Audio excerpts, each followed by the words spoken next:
Welcome back, Chippy. And you too, Hammy. It's good to see you, Merlin. I've prepared drinks for you all. Relax and take a load off. Oh yes, when you were away, several things were sent here. There are gifts from Lunadorf. The Wilders say that the autumn season is approaching, and the leaves will change soon. They've specially prepared herbs for you, Merlin. They know you like making potions and salves. There are also some hot spring coupons, a thank you letter from White Ridge, and a pair of polished animal tooth necklaces. Hammy, there's also a package for you. For me? You told me to watch for any packages from Howl Hat magazine. Oh, it finally arrived. This magazine used to be all about magic experiments, but these days, it's more into exposing big stories and rumors. People are definitely paying more attention to it now. I've been a fan since the beginning. Just wait until I open the package. You'll know when you see it.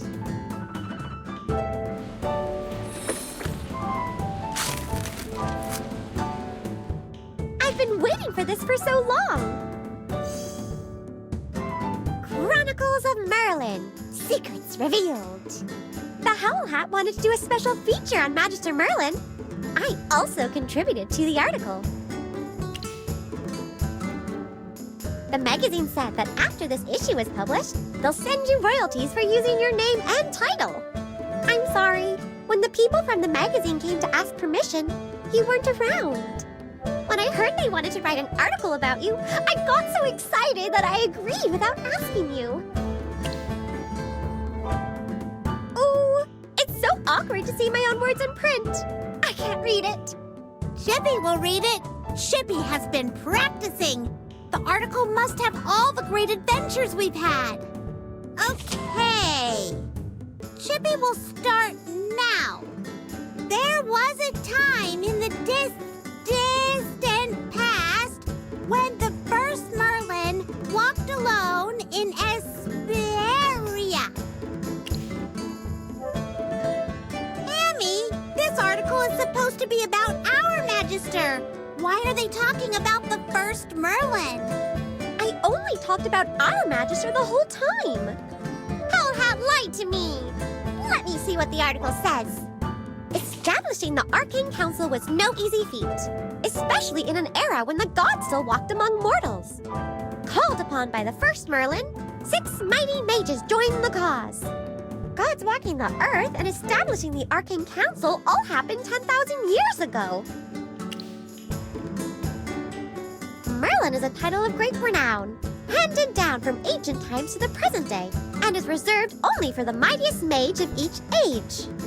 The Merlin of each generation wasn't just the greatest mage of their time, but also left lasting contributions to the field of magic. For everyone in our lifetime, the title of Merlin belongs to you. It's a secret magical organization of 7 powerful mages, all working together behind the scenes. They possess some of the most profound magical secrets, and there are even whispers that their power and knowledge could topple entire kingdoms and empires. I remember reading about this in old issues of the Howl Hat. They have a knack for picking intriguing topics, and their titles really draw you in.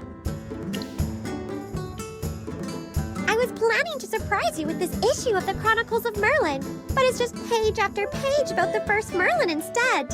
I wanted to give you a gift. No, I'm going to write and send them a formal complaint. The article is supposed to be about our Magister, not the other Merlins.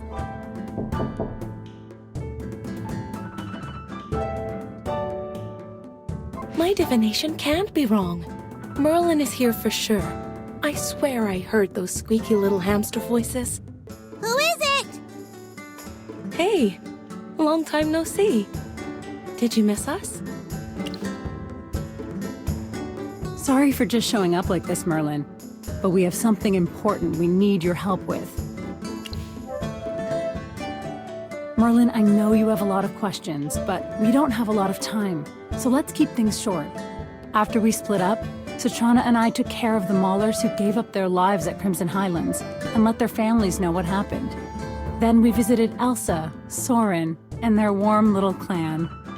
After we spent a few days there, Citrana and I returned to the Temple of Seers. You probably don't know much about the Temple of Seers, do you? It's where the Ahad clan resides. They guard our ancient legends and myths.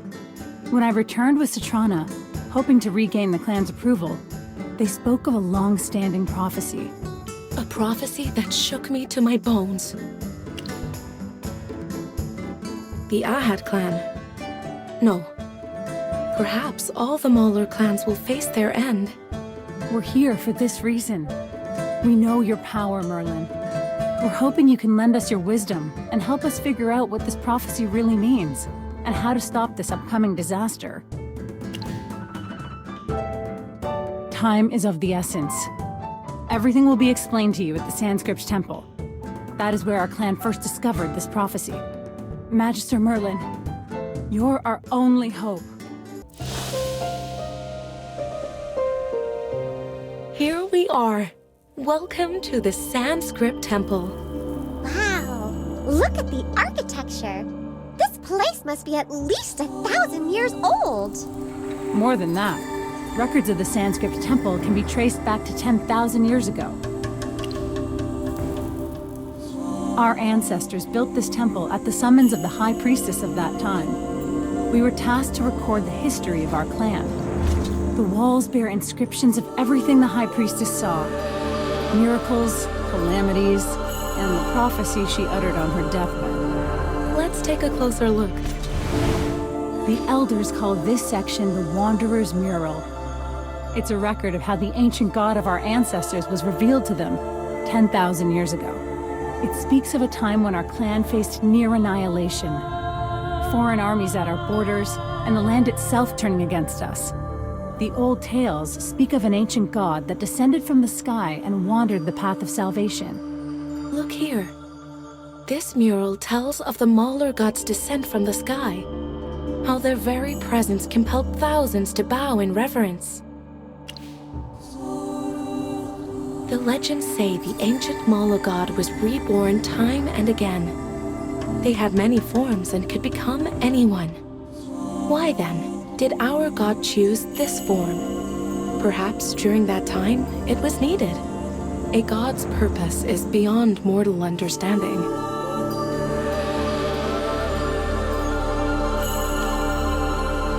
These were the Mauler god's chosen disciples.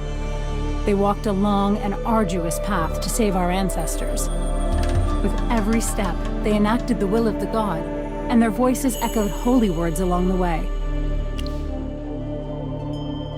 Unfortunately, these disciples weren't recorded in detail. In our records, they followed and heeded the voice of the Mauler god. When salvation was achieved, the disciples disappeared with the morning sun. That sounds like a fairy tale. The elders of the Temple of Seers have countless theories about the ancient Mauler god. Some believe that the god took on a human form to trick our enemies. Others believe that 10,000 years ago, Maulers and humans worshipped the same god. The truth may be lost to time. Perhaps our Mauler ancestors looked entirely different from us. Maybe they were creatures without the elegant ears, or graceful tails that we have now. Let's continue to the second section. This is the second section. It records how the ancient Mauler god defeated a great evil and overcame a disastrous calamity. Legend has it that after a long journey, they finally found the location of this great evil. The Mauler god stood defiant before a towering monstrosity. The evil creature exhaled its venomous breath, a black miasma to confuse their divine sight. However, our god was not deceived by this black mist. Their power gleamed like a bright sword, cleaving through all obstacles.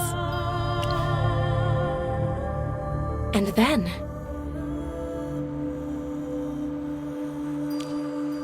after much bloodshed, death, and famine, the source of calamity was at last dragged into the light by the Mauler god's divine powers. It took the form of a twisted abomination, with the body of a serpent and the face of a human. The Mauler god showed no fear, charging into battle against the monster. Their divine command echoed through the valleys, rallying all mortal followers to their side. According to the oldest temple elder, the blood was ankle deep. It stained the entire valley red and tinted the moon crimson during the battle between our god and the abomination. That ancient war against the source of the Great Calamity was so brutal. Even now, the blood moon remains the gravest omen of all for our people. This is related to the prophecy we spoke of. 10,000 years ago, on her deathbed, the High Priestess performed a final divination. The resulting prophecy serves as an eternal warning to future generations. It says, "When the blood moon returns, the doom of yore stirs once more." We're not sure, but Citrana and the elders believe the blood moon will appear again in the near future. It's not the near future. The omen has already appeared. Look over there. What happened here? It seems the mural is fading. This section used to be complete, but only the parts you all see remain now. Since its inception, the Wanderer's mural has been enchanted to resist decay. Citrana sees this as a bad omen. The whole history is vanishing. Time itself is being swallowed up. This is a sign of the calamities of the past. Terrible things are about to happen. And if you think this is bad, let's go look at the third section. Only the red colors on the corners are left. See? There's no way the High Priestess's enchantment would stop working. Not unless something really bad is coming our way. The last bit of red left here is so bright that it's blinding. Almost unsettling. After the Mauler god appeared in the world, the High Priestess was divinely inspired to build this holy temple and record all the deeds of the god. The section here records how the High Priestess herself inspired later generations of our people after the Mauler god vanished. Entendre, maybe we should take Magister Merlin to see her. Perhaps it will help him understand the priestess's last words. Of course not. This all happened 10,000 years ago. The High Priestess witnessed it all with her own eyes. She has long since passed away. But she's not on any of the murals because she's right here, sitting at the center of the altar in the temple.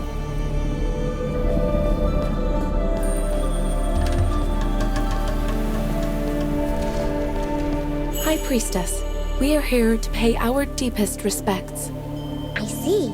Only her remains are here. But how do I put this? Why was she laid to rest here instead of being buried traditionally, like other Maulers? From what I know, it was the High Priestess's request that she be placed in the Sanskrit temple upon her death. The elders speculate that the High Priestess clung to this sacred place until her final breath, because her heart was bound by a fierce resolve to protect her people. Perhaps she placed herself here in the hopes that a great calamity could be avoided. That's fine. Don't worry, we won't be offended, and neither would she. Keeping the Blood Moon's disaster from happening again is what matters most to our clan. Magister Merlin, tap into that sharp mind of yours and sort out this prophecy. You figured out the mess at the Crimson Highlands, so this should be no sweat for you, right? What's that in her hand? Wheat? Yes, that's another mystery in this legend. The elders said that she insisted on being preserved this way. With a stalk of golden grain in her hand, the elders obeyed, but never understood. You know what's strange? Wheat can't look this good for 10,000 years. It's as fresh as yesterday's produce. This wheat stalk must have been enchanted. The magic feels warm and familiar. It's almost like Magister Merlin's magic. Wait, Merlin's magic? But how could that be?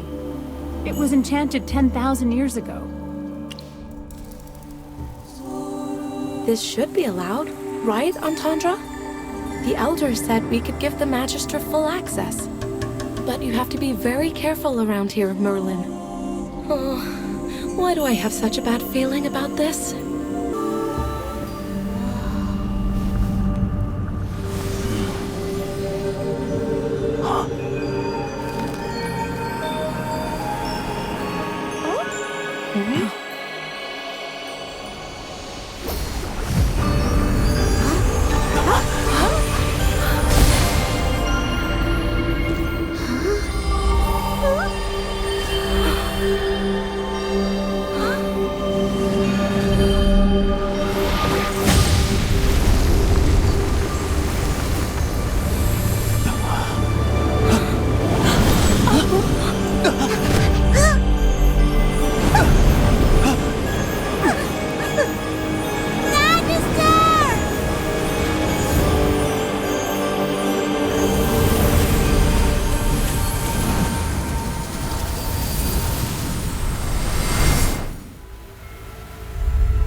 O great hunting god, we offer this blood in prayer. Grant us your divine grace. Descend upon us! Descend upon us! Descend upon us! Descend upon us!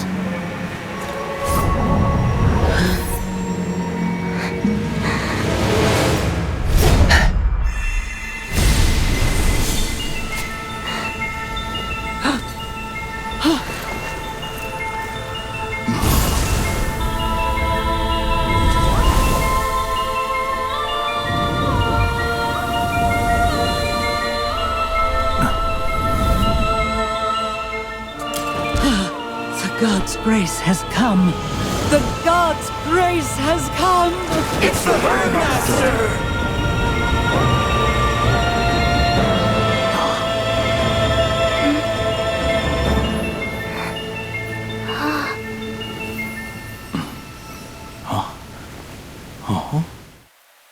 We did it. With the sacrifice of a pure soul, we've summoned our god. Everyone, let us rejoice. The hunting god has descended. The hunting god's favor is upon us. We shall stand unbroken in the battles to come. Everyone, hold your tongues. The hunting god is about to speak. There is no question. You are the hunting god, the wild moon above, the herdmaster who guides us. None may defy your will. We know not to disturb your slumber, but the wildborn face annihilation. We need your help. Oh, great hunting god. I am Corden, battle leader and chieftain of the Wildborn. You walk upon the land and roots of our people. May your presence bless us. The aliens descend upon us like locusts. We need your aid. Give us your blessing and fill our hearts with wildfire. Each throat we tear out will feed the crows in your name. I've summoned the finest Wildborn warriors here to welcome you. Let the bonfires rejoice from night to dawn! Ah, you must be testing us, Herdmaster. We humbly apologize for disturbing your slumber. Test us all you want. That is your right. Ask us anything, and we will answer your every question.